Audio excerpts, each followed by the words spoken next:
Is saturation the new compression? Feels like just 10 years ago, all anyone could ever talk about was compression.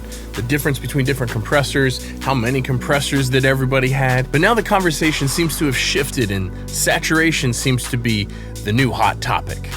So is it better? Is saturation better than compression? Let's talk about it.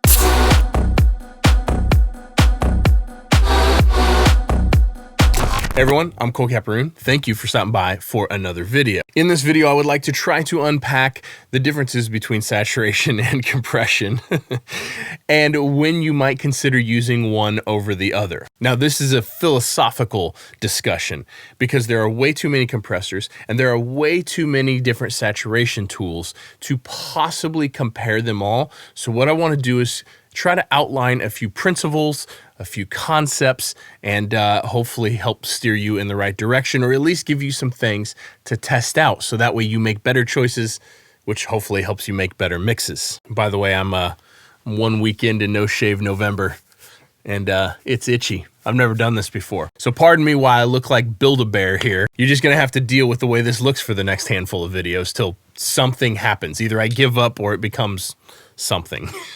Now, I don't know how you came up. I don't know who you looked up to as mixers coming up, but for me, it was all CLA. 15, 20 years ago, it was just Chris Lord-Alge, everything. Everything that he touched from like that really early 2000s, 2003, 2004 to like 2015, like that era of Chris Lord-Alge was just, I was obsessed with it. And of course, like we do when we have idols or people that we look up to or people we aspire to be like, I looked at pictures of his studio and I just see racks of 1176s, so many compressors behind him in his studio. And I just, you know, you hear him talk about compression back in the day and I just, oh, compression is everything. Let's compress everything. And as your ear starts maturing and starts growing, you start being able to pick up on compression artifacts more and more accurately. You start being able to dial in more subtle details with compressors. You start choosing different compressors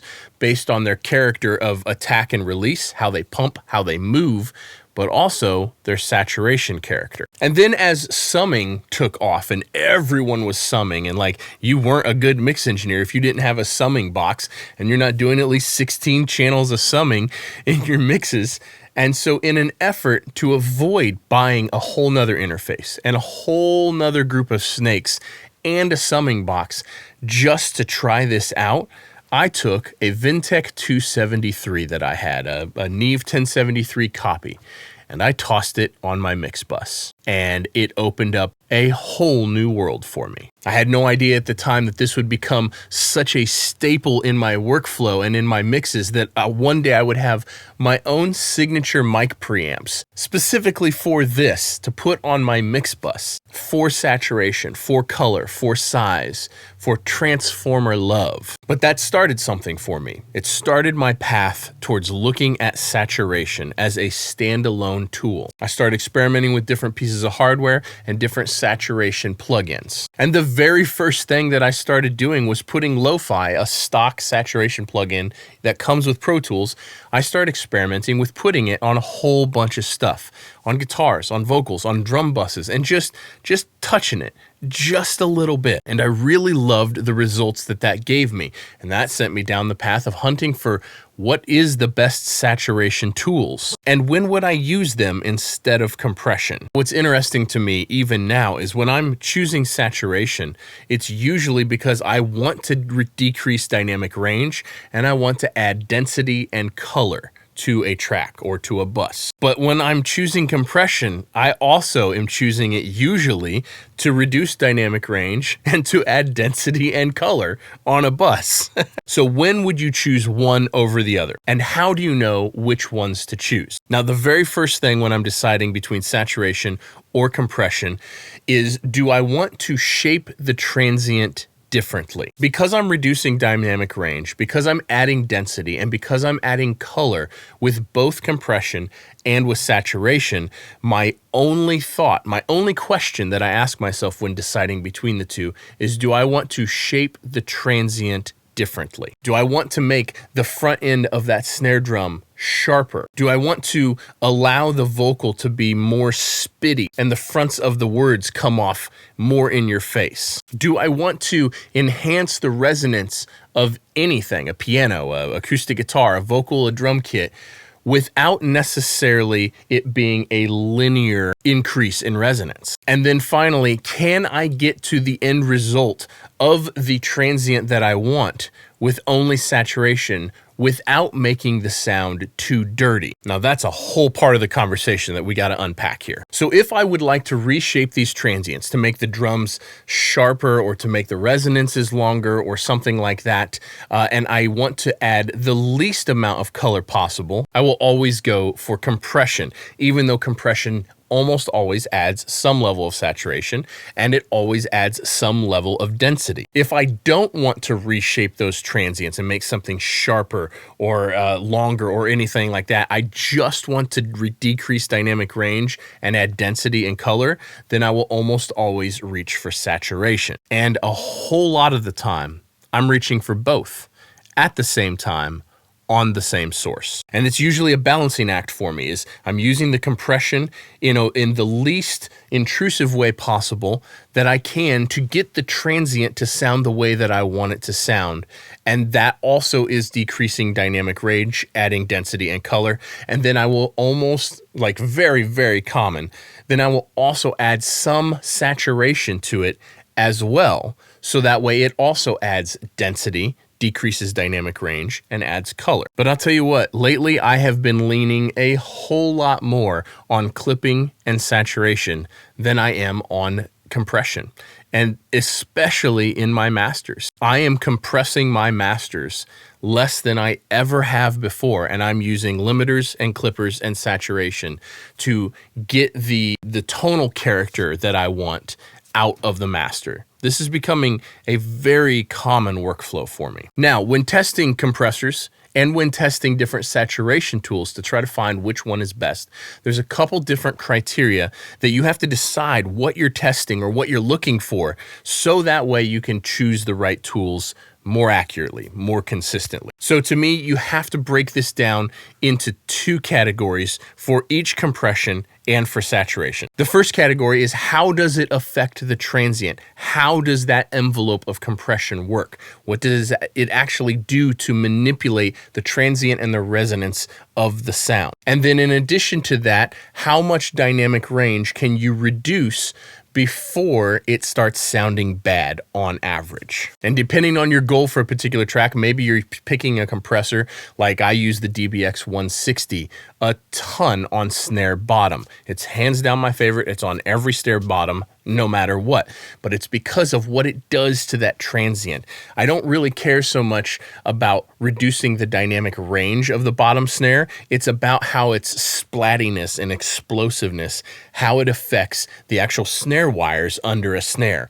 I like what that does best. But sometimes when I'm trying to compress something, I am actually just trying to reduce dynamic range. And so then you have to have a separate set of criteria for that. What compressors reduce dynamic range the most before they start falling apart and sounding crappy? And this is different on every single source. It'll be different on a vocal as it is on a snare drum. But I will test these things when I'm testing out gear, hardware or software. I will test these so I know what tools excel at what different jobs, at what things I'm trying to accomplish in the mix. Now, saturation gets a little bit different. In saturation, you don't have to worry about what it does to the transient, what that envelope does, what the movement or the character of that does. It's only about how much dynamic range you can reduce before it starts sounding too dirty, and what is the character of the color of the saturation that you're imparting on the track.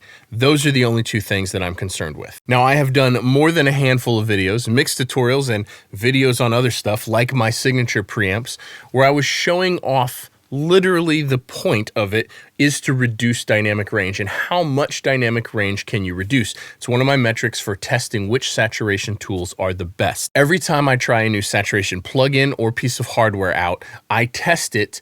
and I adjust these by the peak level. And I've got a whole video. I'll drop this whole video down below on peak versus RMS versus LUFS, and kind of going over why I choose different levels to compare different tools. When I'm testing saturation, I'm almost always trying to reduce the dynamic range the most before the distortion or the saturation becomes too much for the song or for the track that I'm working on. Since that is my goal, I will always judge saturation tools by peak level. I will turn the saturation up until it's like, oh, that's too distorted, and then I'll back it down till it's just not too distorted. And then I will set that to a peak level and then pick the different saturation tool, the other one that I'm comparing, and do the same thing. I will start increasing the saturation until it's like, that's too much saturation, and then I back it off just the tiniest bit. And then I will set both of them to the exact same peak volume, and then I will compare the difference, which one has a louder RMS or a louder LUFS. And whichever one is louder at its maximum acceptable saturation levels, that saturation tool is better at raising the LUFS or reducing the dynamic range. And that is usually what I'm looking for, especially on mixed bus. But the other thing is the character and the color of the saturation.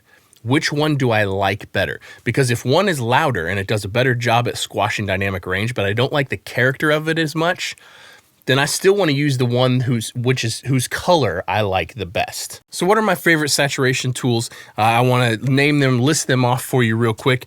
And of course, I will put links to each of them in the description down below. But in addition to those links, there are links for every other piece of gear that I use on a daily basis. And almost all of those links go to Sweetwater, because you can get just about anything you need as far as musical gear goes and content creation goes from Sweetwater. And anytime you guys need any piece of musical gear, you can jump on any one of my videos, click on any of the links in the description below. And then once you're on the site, you can purchase anything that you need. And doing so goes a long ways to help support this channel, help me keep making educational content just like this. So thanks to you guys for using those links anytime you need to purchase anything. Thank you to Sweetwater for sponsoring this video. My favorite saturation tools. Of course, I have to say my own signature preamps from Cappy first, because they're on my mix bus for every single stereo mix that I do. They make it on half or 2/3 of the masters that I do. I have a second pair that I will sometimes put on buses in addition to being on the mix bus.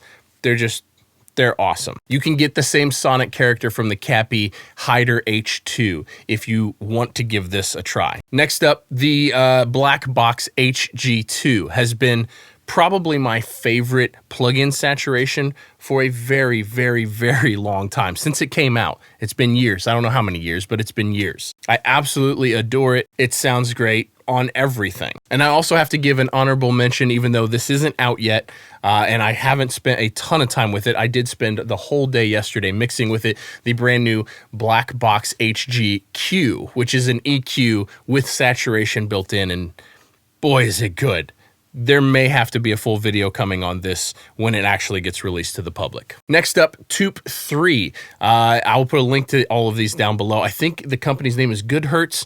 Incredible tape saturation, tape and tube saturation. And I love the different sliders, and the way that works is awesome. It's very, very authentic sounding tape saturation to me personally. Next up is a plugin called True Iron by Kazrog. It's just a transformer simulation saturation. So it has a bunch of different transformer models. You pick the color of transformer you want and then how much saturation you want. Next up would be the saturation in the Empirical Labs Arouser compressor, just its separate saturation section. I use it a lot, all the time. The saturation built into the Kit BB105. It's the Kit plugins model of the Neve console in Blackbird Studios. That saturation on bass guitar, mwah, unbelievable. Flip both switches over to saturation, crank that input, pull the fader down, and it makes every bass guitar sound like $1 million.